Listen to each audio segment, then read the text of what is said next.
Welcome, one and all, to the Revolutionary Wrestling Podcast for our review of Elimination Chamber. I am the devilishly handsome outlaw himself, your king of extreme, Phil KOE, the man of the hour, the man with the power, the man that makes you the podcast cower. You can find us right here at Revolutionary Wrestling Podcast on YouTube and Spotify. And it is I, your king of extreme, folks. You can, of course, find me, Phil KOE, at KOE Nation on YouTube, TikTok, and Twitch. That is KOE Nation, YouTube, TikTok, and Twitch. And boy, howdy, folks, was this an Elimination Chamber event. I was thoroughly entertained. We were on the edge of our seat for quite a bit of it, folks. And for this edge of our seat review, I am joined by my indomitable broadcast partner, the one, the only, the former 14-time Revolutionary Wrestling Podcast champion, Tony fucking G. Like, share, subscribe, and yes, this was certainly a premium live event to, parts of it we'll remember. Parts of it, I don't think I could drink enough. Part of it were premium. Part of them happened to be alive, and part of them happened at events. Yes. Yep. Sometimes the commercials were made more sense than some of the things on the screen. And they certainly got more time than some of the matches. Yeah, we're going to get into that too. Holy hell. Well, I hope that's not what WrestleMania looks like, but we'll get into that. Now, Tony, actually, give me one moment. There's one thing I need to get here. You entertain the folks for just 15 seconds. Okay, we are going to get right into the matches, the results, our ratings of them, our review of them. We're going to talk about where we think people are going to be heading into WrestleMania season now that this was the last premium live event before WrestleMania kicks off. So we have got some stuff to talk about here tonight, folks. Phil, what do you got going there? Now, Tony, I don't know if you know this, but I've had a spotted past with picking up the Revolutionary Wrestling Podcast Championship. It's been a little more difficult, but tonight, I tied Champion Chicken for the Revolutionary Wrestling Podcast Championship, which is why I need to remind everyone that I am, in fact, the true tribal chief of the KOE Nation, and I am the KOE Nation champion. And this match, the fact that I'm able to tie with a championship as great as the Revolutionary Wrestling Podcast Championship, I think puts this deservingly right here. I mean, there's the basically, it's like, okay, here's the AEW title, the WWE Universal title, and then the KOE. It's pretty much the Revolutionary Wrestling Podcast Championship right here. Right. So really, if they ever split those two belts up, our title is far more prestigious. Let's be fair. Yeah, and to be fair, you and Chicken tied tonight at 4 points apiece. It was a really good job on both of you guys. I went out of left field on my picks. It cost me because I was trying to statistically work it in my favor, and that did not happen. So at WrestleMania, I will be vying for that championship once again. Chicken, congratulations. If you pop in, that'd be great and just super. But we're going to get he's doing like a Brock Lesnar schedule where he rarely ever comes in as champion. Well, at least Roman Reigns showed up. And showed up tonight. He did. We're going to get into the card. We'll get into that. But let's start off. This was the kickoff was the Women's Elimination Chamber match. Now, I'll be frank. There were things about this I did enjoy, but overall, it was fairly average. I've got some notes. Liv Morgan and Natalia started off. The crowd loved Natalia, of course. They're in Canada. Raquel comes out third. She's got tremendous power. She just takes over. The sunset flip cross body into the cage between the three of them. That was decent. It was a nice little spot. Wasn't perfect, but it was decent. And then the code breaker, neck breaker, double team botch was just really bad. Took me out of it quite a bit. Nikki was in fourth. Liv was just really off. I felt like her facials just didn't sync What? up. Liv Morgan step off? Get the fuck out of here. I don't believe you, except for all the other hundreds of times that's happened before. Mel is still in the pod, and she's taunting Raquel, and it was just even got the commentators to pop on that one. That was beautiful. Nikki, she's in now. She gets up on top of the pod, dives onto the other three. Really good spot there. Mela finally gets in at fifth, tries to cover everybody in the ring, doesn't get a pinfall. She goes over to the pod, taunts Asuka. That was really nice. Nikki creeps her out, so she hides in her pod. This was a really good spot. That was brilliant. And then Raquel smashes Nikki through, and then Carmella has to go to a different pod and hide in the other pod since the pod she was in just got destroyed. I don't know. Mela was really on with pretty much everything she did working well. No, not Mela. I mean, Mela is money. Like, there's a reason why I kind of gave her. I wanted to give her a little bit more of a chance than other people because she's just an amazing worker. Like, yeah, there's better wrestlers, but she just gets who Carmella is supposed to be. Like, as a wrestler, as a gimmick, everything. So yeah, Mela's money. We got a comment here. Chris says Edge accepts Theory's open challenge on Media Scrum tonight. Is that nice? Is that for Raw or is that for? That's Mania. Not for WrestleMania, is it? That would answer the question as to who Theory faces at Mania and what Edge does. Well, we're going to get into that and where we think they're headed once we get to that match. But they, so the commentators missed it, but Raquel pinned Nikki. The commentators completely missed it because of a replay. Liv hit a sunset flip off of the pod to Raquel. That actually looked really nice. Mela goes for a cheap pin, gets a 2 count off of it. Asuka finally gets in last, destroys Carmella. Really good. Crowd loves Asuka. But Natalia subs Liv in the sharpshooter. And after, well, she didn't tap out because Asuka had to lock in an arm breaker at the same time. Then she passes out, quote unquote. Another weird facial thing, whatever. Now the crowd's pissed because they love Liv Morgan for some reason. Natalia gets the sharpshooter on Asuka, but Mela hits a super kick and pins Natty. She's out. Mela and Asuka double Raquel, pin her. She's out. Comes down to Mela and Asuka. They trade a bunch of pins, but Asuka locks in the submission and Carmella taps, giving Asuka the win.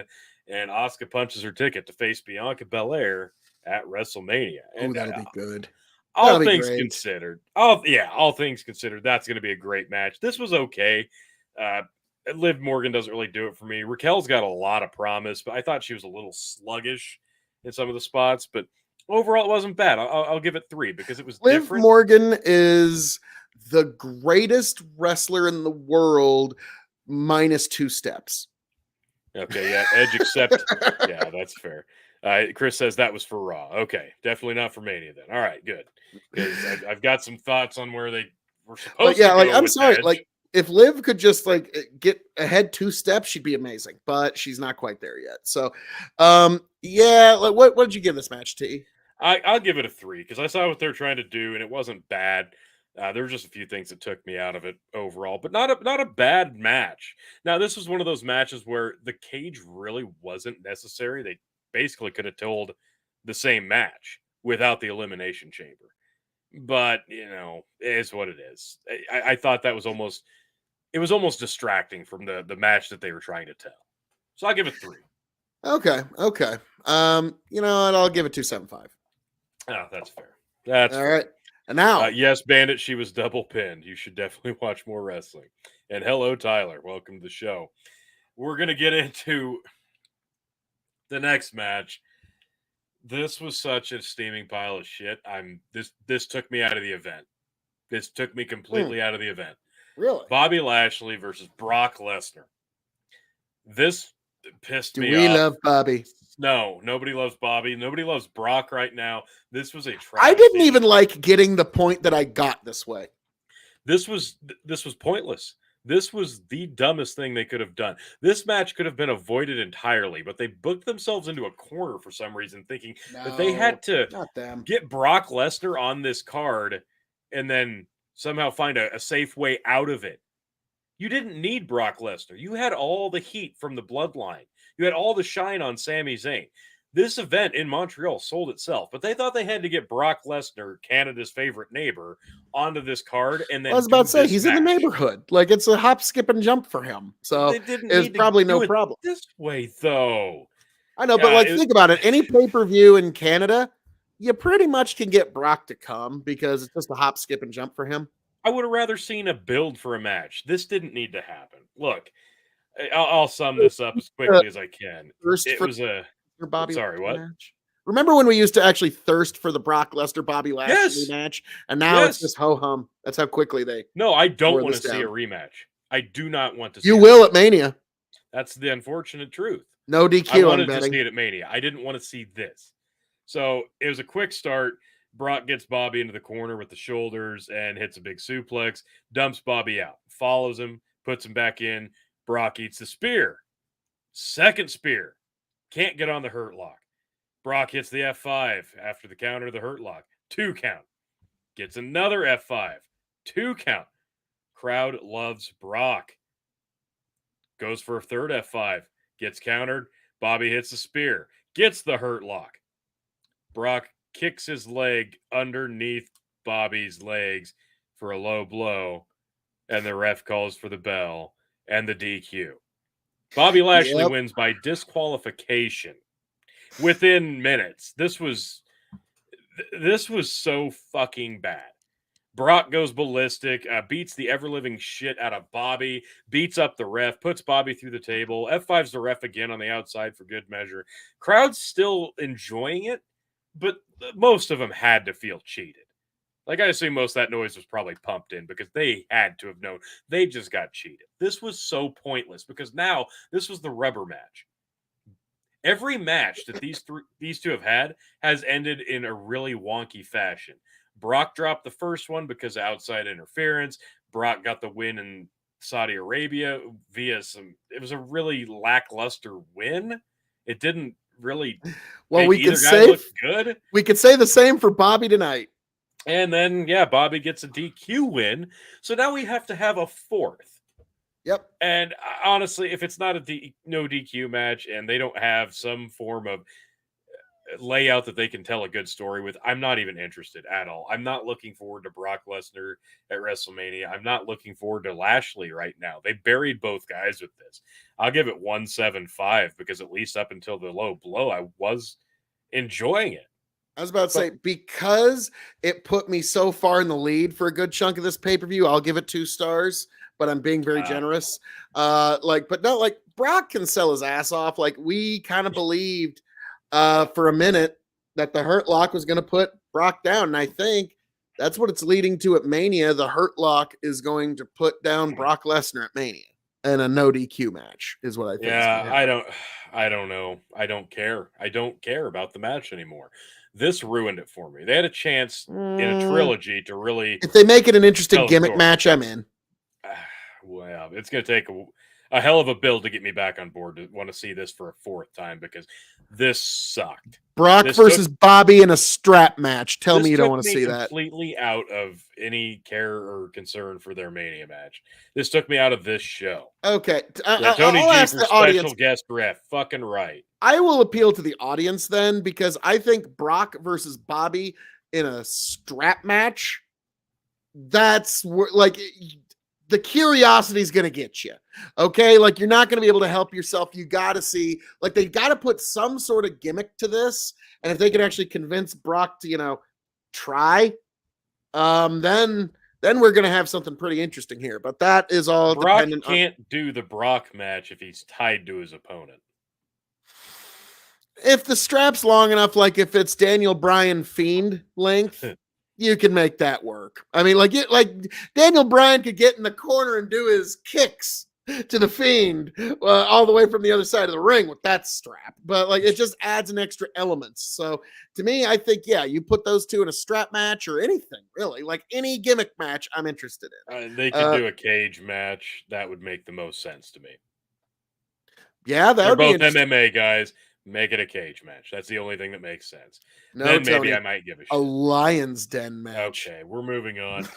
There was a hype video for WrestleMania. Of course, there was. Seth Rollins dressed up as the fucking Joker on the That was steps doing brilliant. the dance. Becky Lynch comes out dressed Doing the in all Batman black. voice. She's doing Batman voice. If you didn't see it, And then she find says, it online. I'm going to the man cave. It's like, I didn't know he had a man cave.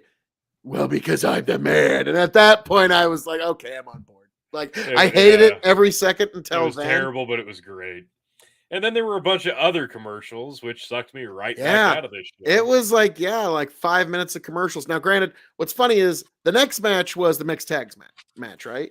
Yeah. Okay, at this point, like, no, this is funny. At this point, during the 15 commercials, I got a call from my mom. My dad's been under the weather, so I got a little worried, but no, she's just checking in. And then the Edge Beth Phoenix versus Judgment Day, or no, not Jesus Christ, up against Finn Balor and Rhea Ripley match. And they're like, and I was like, oh yeah, it's a wrestling match going on. It's like, oh well, I'll let you get back to it. No. I had to explain to my mom what a dead spot match is. It's like, no, don't worry. This is where everybody in the arena gets up and goes to the bathroom. This is where they go to the merch stand. This is where they get a corn dog. This is the dead spot. So don't worry about it. And so, put my phone on speaker, let the grandparents talk to their grandkid for a minute, and I just kind of paid attention to what was going on. Then they got done with their conversation. I came back to the match before it was over. But I thought that was a little funny that I was explaining to my family what a dead spot match was. Well, I'm glad you had that much to say about it, because after the last match, I was really not enthused. That's why it was in the dead spot. But I did take some notes. Dominic, I think Dominic was actually really great here. Oh, He got chased out of the arena, and then he came back to just a chorus of boos. The crowd was eating him alive. That was fantastic. It started off when they started off with Edge and Balor, but it really quickly went into mostly Beth and Rhea, which was nice. But I don't think they kept Rhea looking as strong as she should have throughout most of these encounters. It was pretty 50-50. When they finally did get a spot where Balor pinned Edge, Beth is on the outside, and she's supposed to rush the ring and break up the pin. Very clearly misses it, and it could have been a 3.5 count. This sucked all the momentum that they possibly had. Yuck. Bad on Beth. And then we got the treat of the ladies power bombing both of the men at the same time, coming out of a superplex attempt. And I was pretty much fucking done with it at this point, because obviously we're not supposed to take any of it serious. And yeah, Edge and Beth got the win. I think that was a really piss poor way to tell this story. Yeah, I think I came back to the match right as the two girls were doing the power bombs to the two guys. And I said, did I just come back to the most preposterous spot imaginable? Yeah. Now, I did like the spot where Edge has Finn about to tap. So Beth locks Rhea into a submission.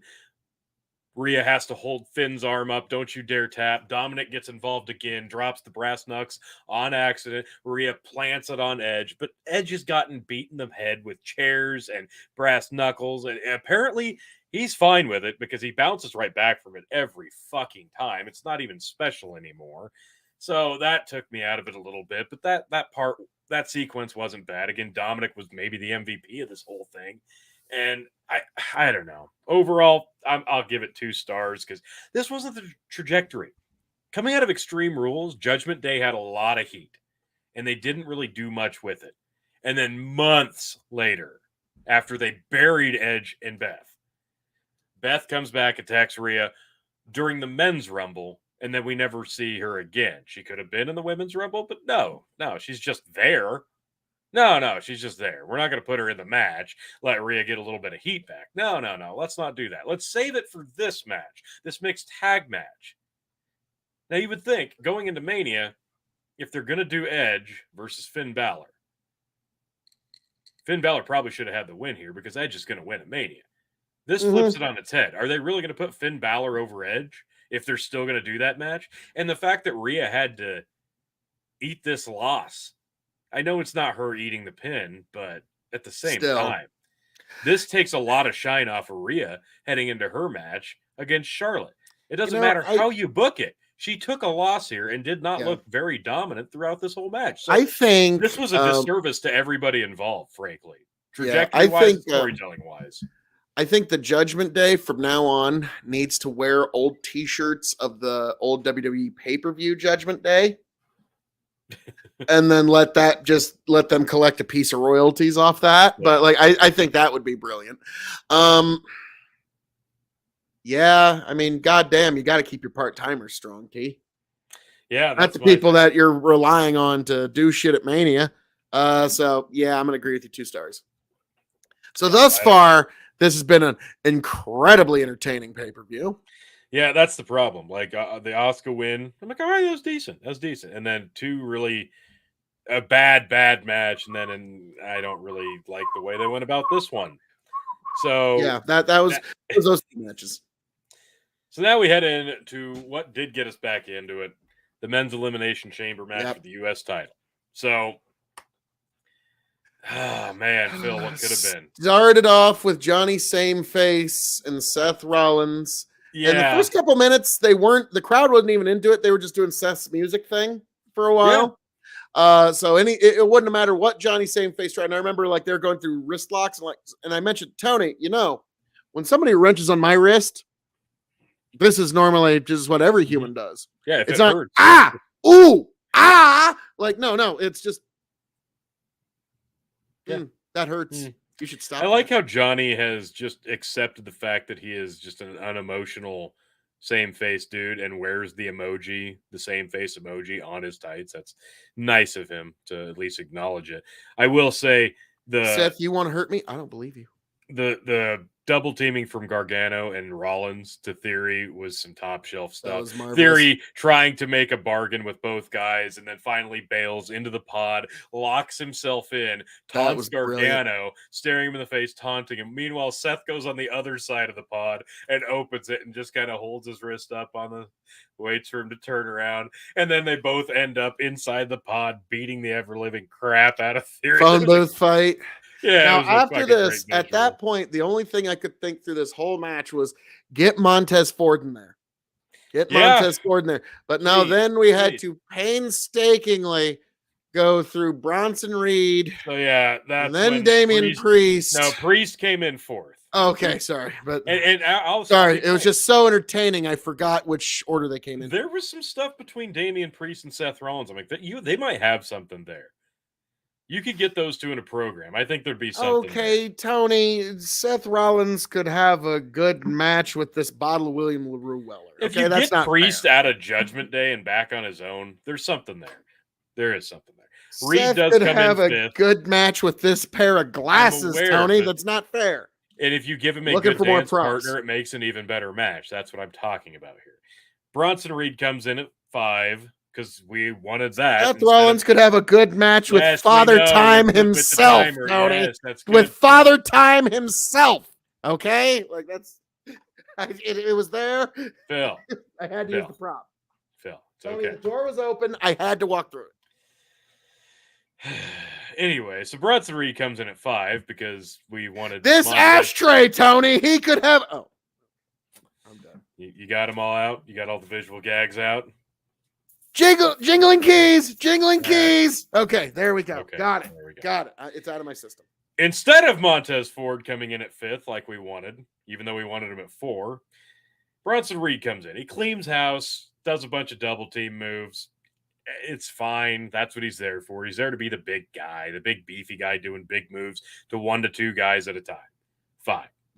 Finally, at the end, Montez Ford, number 6, comes in on fire. The only gripe I'm going to have with Montez Ford throughout this whole thing, you don't have to throw the suck it crotch chop Yeah, every he threw chance you that get. like 47 to 58 times throughout the Yeah, night. it was a Oh, lot. and the minute he came in, though, it was just the second he gets out the cell, he's jumping 5 feet in the air, throwing a kick on the theory, and he's just beating the shit out of everybody. His And body language, his everything facial, he did was his pure energy. fucking gold.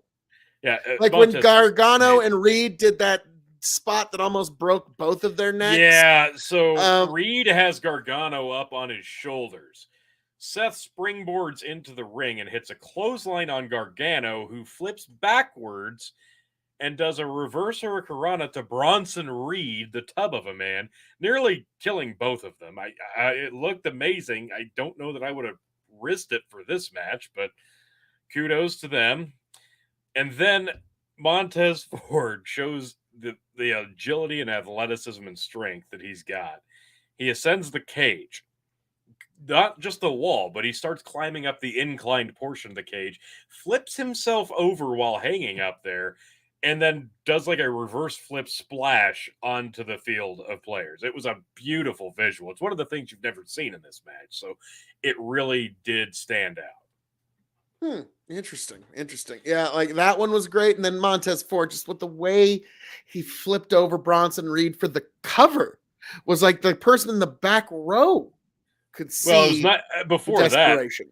To get him out of the match, it did take a single kick from, I think, Gargano, then a double kick, Gargano and Rollins, and then was it Gargano, Rollins, and was it Theory or was it Montez? I don't remember, but it took triple kicks simultaneously, and then they all hit their finishers. Montez Ford got the pin, and yeah, like you said, the way he covered him was even special. So Montez Yeah, Ford was just special. yeah, like to me, I would have totally been down with Montez Ford winning this match, but I wasn't booking it. So, um, Then you got the spot with Rollins and Gargano on top of the pod, start chopping each other. You called that one. Seth gets Gargano up in a power bomb, and he's going to power bomb him off of the pod. yep. Except Gargano does a hurricanrana, flings Seth off. Both guys fall off. Both potentially could have gotten really hurt in this one. It was a little clunky, but it was a cool. Yeah, visual. Damian Priest was in the general vicinity to catch some, like about 8 pounds of Johnny Gargano's weight coming down. It's okay. He made up for it, though, Phil, because that's when Damian Priest gave Gargano a razor's edge and pinned him and got him the fuck out of the match. Oh, well, that's nice of him. Thanks for coming, Johnny. Then the blockbuster power bomb from Rollins and Montez. That was beautiful. I was about to say, it's like, okay, if you need somebody that can jump up high enough and flip over, grab somebody that's sitting on top of another person, you're talking Montez. Yeah, that was perfect. That's how they got Damian Priest out of the match. And then a big curb stomp to Montez Ford from Seth Rollins while he's kind of hanging on the middle rope with his feet, gets stomped on the cage, and then he gets him in, eliminates Montez Ford. Broke our hearts. And then Montez sells really hard. We're like, they show the replay. He didn't get hurt. What are they doing here? Feels like, why are they doing this? There's like 5 guys helping Montez Ford to get the door open.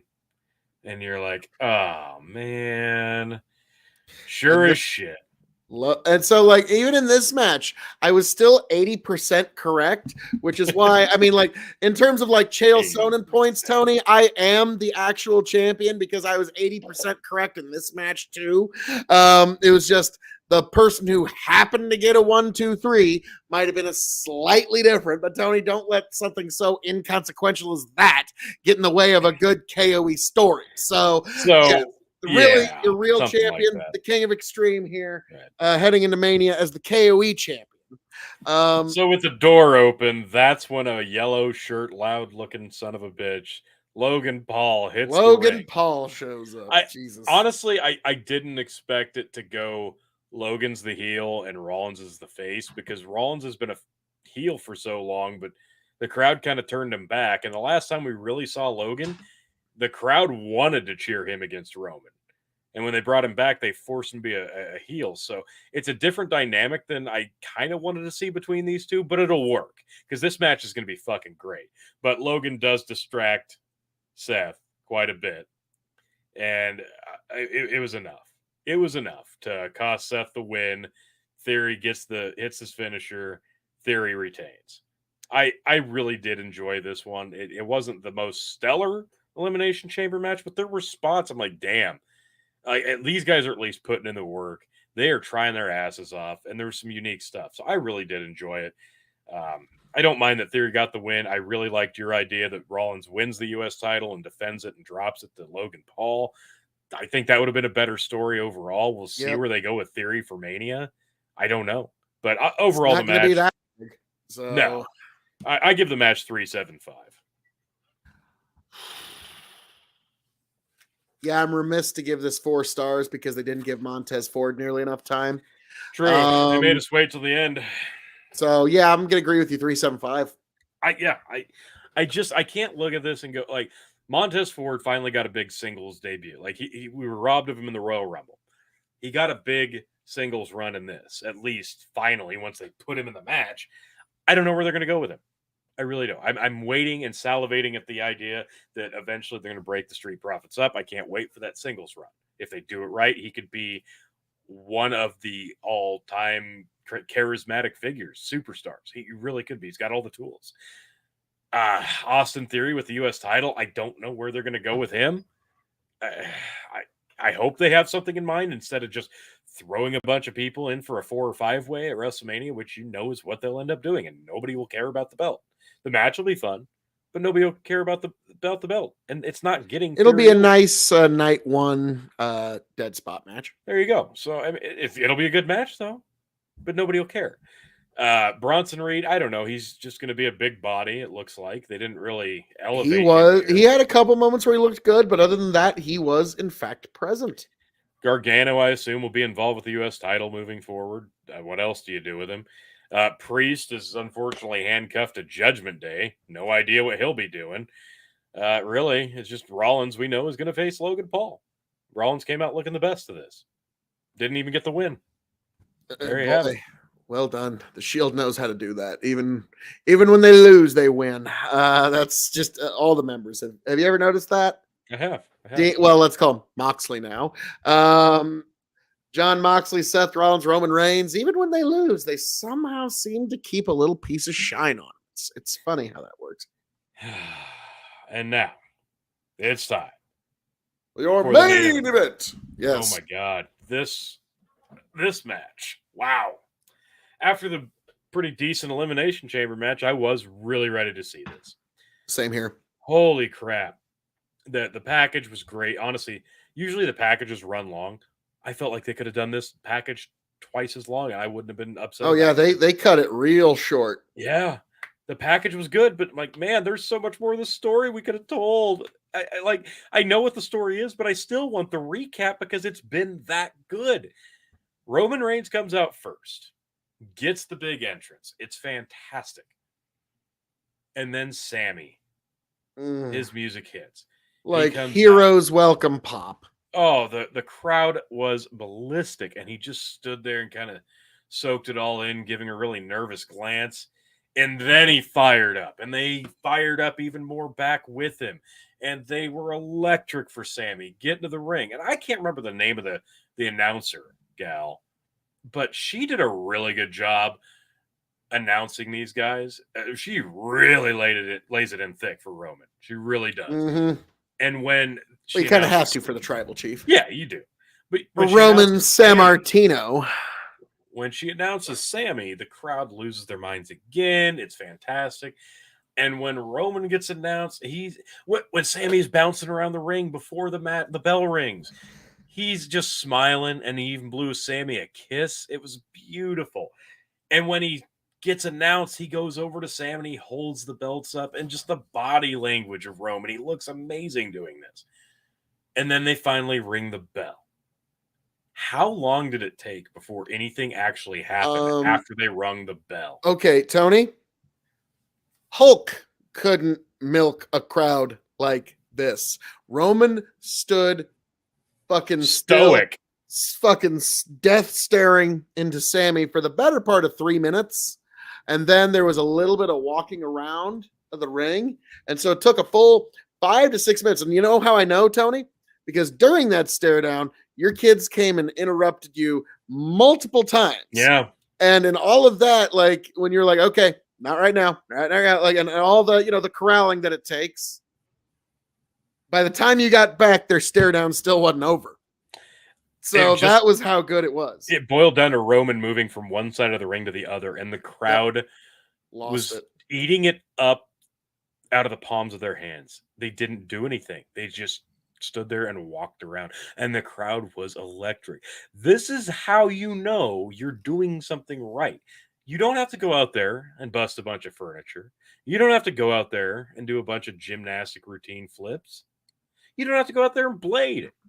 They literally stood there and walked around the ring, and the crowd couldn't have been more invested in it. This is pro wrestling, folks. This is the heart of it. This is a match that in the modern era didn't need blading, but in the old days would have absolutely had some. Yeah, it would have. This one didn't need the juice. I think at Mania, if somebody gets a little juice, I wouldn't be begrudge. Know how that's gonna go, Phil. But we'll get there. We'll get there. Let's. When this finally did start and they locked up, Sammy didn't really get the upper hand right away, but he did get a surprise upper hand. But Roman maintained control of this. He would allow Sammy a little bit of a comeback, like just a little bit. Big forearm or a clothesline here, didn't matter. They weren't doing much. This was just pro wrestling at its finest. And he would take control back, but he'd give Sammy a glimmer of hope, and Sammy take a bit of control. And then they'd go to the outside. And right next to the ring, Sammy's real-life wife is right there in the front row. Roman takes Sammy over and it looks at her directly, talking to her. This is his fault. I wanted to love him. I wanted to love you. I wanted to make your lives better. Just taunting. This is his fault. It was beautiful. And then when the reverse happened, when Sammy, he got Sammy right in the wife. Like it was fucking beautiful. And she was playing along with it. Oh yeah. Marvelously. Like she's like just A+ wrestler spouse performance. And then when Sammy did get the upper hand and they went back to the same spot, Sammy gets Roman back in the ring. Champion's advantage. I got to get him back in the ring. Goes over, gets the big Hulk up, gives his wife a big kiss. Holy shit. Climbs up. Yeah, just about yanks her head off the swivel. Yeah. Jesus Christ. I was like, boy, that's a bit aggressive. He ascends to the top. He's going to hit Roman with something big. Roman takes back over. It's just visual chess. It's visual chess with somebody you know is completely outmatched, but they've got enough support and momentum that you still want to believe. This kept going like this the whole way, and it gets more and more intense and more physical. Both guys are finally starting to wear out. Paul, the visuals, the facials, the gimmick laughing that you can hear from Paul, it was all absolutely beautiful. This was fantastic stuff. And then the big, I think we had a couple of false finishes here and there. And then the ref goes down. Sammy gets the big knockout blow, goes to pin Roman. No referee. He's down. He goes over to get the referee revived, but the referee falls outside of the ring. Oh no, Sammy, you just lost your shot. That's when Jimmy Uso hits the ring and starts super kicking the ever-living hell out of Sami Zayn. 3 times, I believe. Puts Roman on top of Sammy, and then a new ref who apparently didn't just see what happened starts to get the count. 1, 2, gets a kick out. Sammy's still got life, even though Jimmy just kicked the hell out of him. Sammy fires back. Jimmy hops back up onto the ring apron. He takes out Jimmy. He's still got Roman on the ropes now. This is fantastic stuff, folks. Big false finishes. Finally, Roman takes back over. Then there was another spot where the new ref was supposed to go down. He was out of place. Sammy and Roman call an audible and did about 2 minutes, and then went back to when the ref got back into position and it was perfect. The ref goes down. Both guys are down. Like, these guys both ring general this situation flawlessly. I absolutely loved this. Finally, we're getting more and more intense. The crowd's still just on fire for Sami Zayn. Roman tells Paul, get the chair. Paul gives him the chair. Yes, my tribal chief. Roman's going to bash Sami in with the chair. Camera cuts back to the full ring. There's Jey Uso. Just slid in the ring. Roman, where you been? What are you doing? You're going to stick up for him? Tries to give Jey the chair. You do it. Because, like you said, that worked so well last time we saw this. And it looks like Jey might even smash him with the chair, just like Sami did. But he doesn't do it. Roman's like, you're wasting my time. A scuffle ensues. Sami goes to spear Roman. Roman moves. Sami spears Jey. Oh. Now we don't know. Does Jey understand the situation, or is he going to be pissed? Is this going to further cause a divide because of what Roman did there, or is this going to bring him back in the fold? It's beautiful storytelling. Roman finally does get a capitalized spot, but more kickouts. Sami kicked out of so much in this match. Superman punches, spear, like everything he could have thrown at him, he kicked out of. But ultimately, it wasn't to be. Roman finds the opening, smashes Sami up with the chair, dumps everything on him, gets the pin. 1, 2, 3. This was beautiful. Now wait, you forgot one of the most gorgeous parts of this match, Tony. Oh, sorry. There were Paul so many. Heyman getting into the ring. Oh, and just laying into. We haven't gotten there yet. That was at the end. I thought that was during the match. Oh no, you're right. You're right. Okay. I was about to say, because that will go down. It's like Tony, Muhammad Ali, Mike Tyson, Tyson Fury, Ray Robinson, Paul Heyman.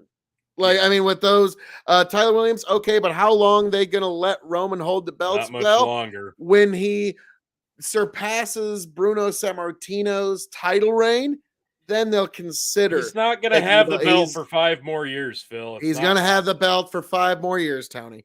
Any kid to Billy Zane? I don't know. Maybe. I don't know. But yeah, so Sami, if it's not Cody at Mania, then yeah, we got a Roman Sammartino reign on our hands. We'll get there. So Sami eats the pin. The crowd's heartbroken. Oh God! Everyone was standing there like this. You just arms folded, pissed. You know, like the Mad Miz girl, like that meme. That was all of Montreal. So Jimmy and Roman are going to beat down Sami Zayn now. Don't know what happened to Jey. When all of a sudden Kevin Owens' music hits, and here Sammy's spear is just so devastating. He probably had to be led in the back. Right. So Kevin Owens hits the ring, hits the stunner on Roman, hits the stunner on Jimmy. Paul Heyman, as Kevin is making a beeline for Roman in the corner, gets in the ring, and like you said, with the weakest forearm shots imaginable, the most pathetic looking attack in the world. Yeah, I mean, it was just, it was beautiful. Like I said, I mean, Mike Tyson's probably going to want to take lessons from Paul Heyman. Oh, it was amazing. Oh, it was amazing. He just understands his part so brilliantly. Like, yeah, I say this with no hyperbole. If they ever, like, the latest Batman movie that had the Penguin really missed an opportunity not casting Paul Heyman as the Penguin. Bandit, Roman Reigns is almost 38 years old. Okay. FYI. So, yeah, that's when you've got Kevin Owens in the middle of the ring. Roman's still trying to get up in the corner. Sammy's in the adjacent corner. Kevin steps back, lets Sami hit the haluva kick. Gets at least a little bit of his decency back after eating the loss. Kevin leaves the ring. That's how we fade out. This was a fucking stellar match. This isn't even the end of the Bloodline, but it's not even the end of the Sami and the Bloodline arc. But this was a great payoff. Sami had a hell of a match. Oh, yeah. And it does tease the tag match with him and Kevin for WrestleMania, and we don't know where the Usos' loyalty is. for Jimmy or Jay really at this point, because everything's just so discombobulated. It's good storytelling. It leaves you wanting more, and you don't feel cheated with how Sammy's match with Roman went down, because he got to have it in front of a home crowd that was white hot for him. So really nobody expected him to get the win. Had he gotten the win, man, what a moment and a pop it would have been, but nobody feels cheated. I agree with everything that you said there, but I'm going to add one more thing. This match also did exactly what I said it has to do last night when we did the preview, and I knew this match was going to do it, and it did it in spades. And what I'm talking about is it built the desire. It started to build the desire to get the belt off of Roman. Okay, now I think it could have been a little more obvious, but they started planting the seed. But I feel like the seeds got planted with Drew when they did it overseas. Because that was kind of the Tony, that was you just believing a beautiful Phil, you hating Drew McIntyre, nobody gives a shit. Look, when Drew McIntyre had the it's like nobody gives a shit about Drew McIntyre. Hand, that's fine, Phil. Nobody cares. When that match happens, duet with Tyson, you had an amazing crowd reaction with an opponent like Drew, who's held the belt before. You could see them. That's what I'm talking about, planting the seeds with the crowd popping. They wanted to see it. Since they've gotten away from having one specific opponent and they've been focusing on the bloodline instead of having Roman just have one guy to go after, and it's been the bloodline, and we've been gearing towards the Sammy thing, it's been a crescendo. And we go back to the same formula that they use with Drew. That's what I'm saying. They get the hometown heat crowd, they get the shine on the guy, and they make you believe, because it's the same thing. They made you believe that this could actually happen. You knew it wasn't going to, but the match made you believe. And that's good storytelling. That's what Roman has gotten so fantastic at doing. So when it does finally happen, sooner than Phil thinks, it's going to be all that much more satisfying. I don't know that not as soon as Tony thinks either. Well, Bandit, he's almost 38. He doesn't have 5 more years. It'd have to be a pretty light fucking schedule. No, I think the schedule is going to be light, but you're going to have the undisputed WWE World Heavyweight Universal Champion going to Hollywood and starring in major movies. And then they can have Fast and Furious 27 with WWE Champion Roman Reigns. I think they could do that. How they're going to do that. They won't. It's just not going to happen. They will, because he is the tribal chief, Tony. You can't keep attention for 8 years just to break a record. It's just not going to happen. You can. It would be if you give it the right momentum, it sure can. It wouldn't be good. It'd be awesome. Yeah, we're doing it. That's not going to happen. They're not. If Cody doesn't beat him at Mania, then we are looking at the momentum of a Roman Sammartino reign. You can say it as many times as you want. It's not going to happen. Because it's true and it's happening. Roman Sammartino. We are witnessing history live. We're not. He's got 3 years. It takes another 5. Good luck with this prediction. If it was anybody other than the tribal chief, your commitment. If it was anyone other than the tribal chief, I would have my doubts, Tony. But I appreciate your commitment to this one. It's not going to pan out. Roman Sammartino, folks. We're seeing it. So what do you rate this match? Kind of gotta give it 4, don't you? I'm absolutely going to give it 4. I'm going to give 4.25 actually. 4.25. I'm gonna stick with 4. The Kevin Owens ending was great, and it was a good way to send the folks home happy. Yes. And when the camera cut, Sammy got the mic, and he cut a brilliant French Canadian promo that we will never understand. Yep. But I'm betting the crowd loved it. So brilliant all around. 4-star engagement with Roman and Sammy. And even at the beginning of the match, you could see Roman kind of looking at Sammy like, welcome to the big time, kid. This is your dream. You get to come home to Montreal. And thank you. Thank you, little one. I'll eat that later. But anyways, yeah, excellent match. Sammy did everything he needed to do and more. And I think it's needless to say, anytime he wants to wrestle in Montreal, he's going to get a pretty big pop. Well, yeah, that kind of goes without saying. So, T, this is the final pay-per-view live premium event. I think they should just try to smash those two together. Pay per premium live event view. Yes, I like it. Before WrestleMania. We do have one more stop before WrestleMania. That's AEW Revolution, I believe, on March 5th. So we do have one event before WrestleMania. Now, as we know, WrestleMania is a 2-night ordeal. You're going to want to like, share, subscribe to the Revolutionary Wrestling Podcast for our coverage of that. And I'm sure we'll do some Road to WrestleMania predictions. It will make a big spectacle out of that as well, folks. So we've got a lot of great stuff coming down the pike. But yeah, we've got one more pay-per-view, and then it's WrestleMania season, and there's no looking back. Can you wait? I can't wait. We finally have a WrestleMania with a main event that actually feels larger than life for the first time in a long time. I don't know what they're going to fill the card with. We know we're going to have like a Logan Paul, Seth Rollins match. It's going to be fucking fire in there. That's going to be spectacular. I think Asuka and Bianca is going to be fantastic. Charlotte and Rhea is going to be fantastic. If they're going to do Lesnar and Lashley in a cage, I could get behind it. Anything else, I don't care. There has to be a winner. We'll probably open night one with it again. I don't know if I want to do that. Yeah. The show open stopper. Yeah, that's Kevin Owens, Sami Zayn against the Usos will be fucking great. Like that's there's a lot of great stuff going on here. And now, Tony, with Sami Zayn versus the Usos, how are the Usos going to be able to get along? Damn it! It's not Shawn Michaels and Stone Cold, Phil. Tony, it's like twin brothers. It's the brothers of destruction. It's the first time around. How are these brothers going to get along?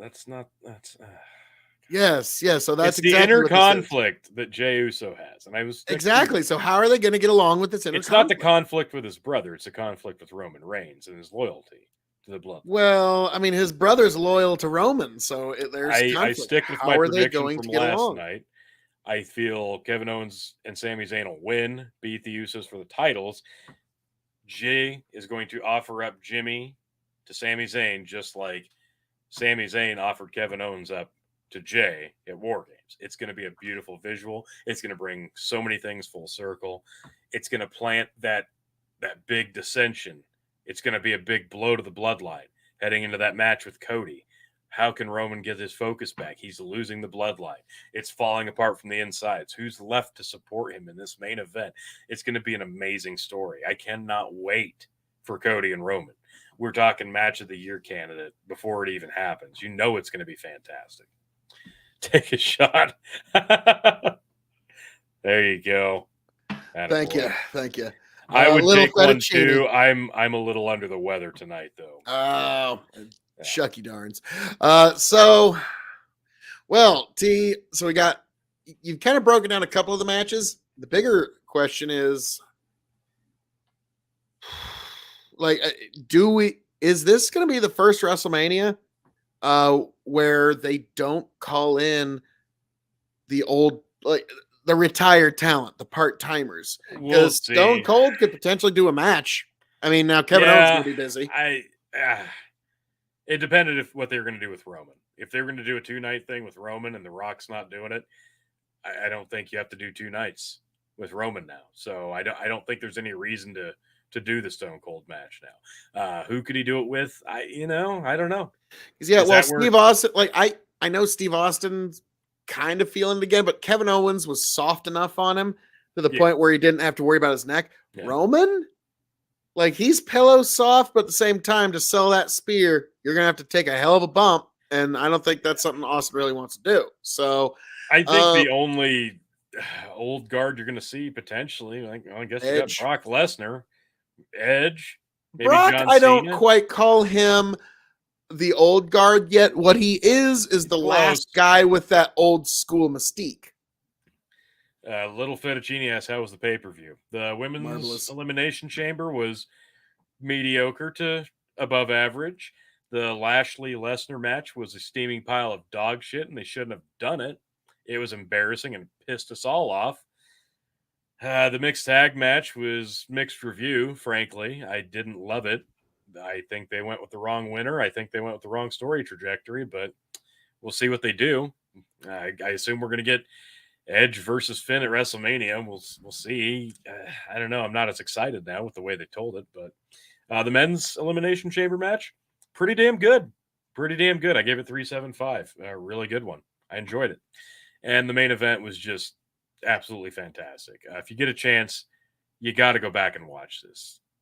Roman versus Sammy was just storytelling in the professional wrestling ring at its finest. I absolutely loved it. I cannot recommend it enough. Great match. So really, if you only can watch one match, make sure you watch the main event. Interesting. Yeah, I would have to agree with that. I mean, the the Elimination Chamber match was good, but the main event was better. Like that's the easiest way to put it. So, T, anything else you'd like to say to the people on this road to WrestleMania? You can usually tell where they're trying to go, and I feel like this is the first Mania in a long time where they actually do have a lot of the card kind of figured out before the week of, because in recent years they have been really bad about getting a finalized card. They've been throwing matches together at the last second on the go home shows just to fill out and justify that 2-night event. With the Usos versus Sammy and Kevin, you've got both women's title matches. You've got Cody Roman. You've got Edge Balor. There's a Logan Seth. There's 6 matches right there. I mean, there's going to be some really good matches just out of those 6. What they're going to find to fill out the rest of the card, I don't know. But I feel like they can actually put together a good show, a 2-night show even, and they don't have to wait to the last minute to do it. So I'm excited to see where the rest of this all unfolds. And I'm excited to see how this bloodline stuff starts wrapping up. Yeah, I have to agree. And Tony, I am so looking forward to what we're going to see on the road to WrestleMania. I know the internet synced those up perfectly. And I just love every time when I try to sing that, you and Chicken both jump in thinking, obviously, the unsynced internet's going to make this better. But folks, yes, the road to WrestleMania is upon us. The road to greatness, the showcase of the immortals. It's going down when WrestleMania goes Hollywood, baby.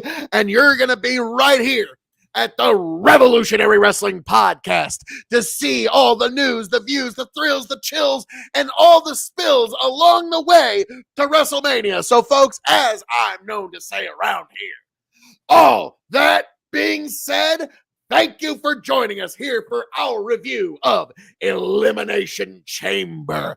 Folks, I am your King of Extreme, Phil KOE, the man of the hour, the man with the power, the man that makes the other podcast cower.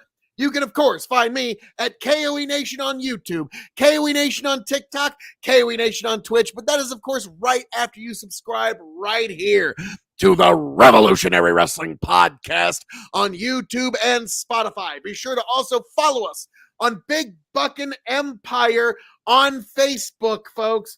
Big Buckin' Empire on Facebook, so you can find all the news, the views, and everything that you need in this world for KOE and Tony G content, and occasionally Chicken too. But who needs that guy, folks? You're here for the main stars of the show. Retained because he tied or anything tonight to answer. Yes, I mean no. You have your true tribal chief right here, Phil KOE, with the KOE Championship going into WrestleMania, folks.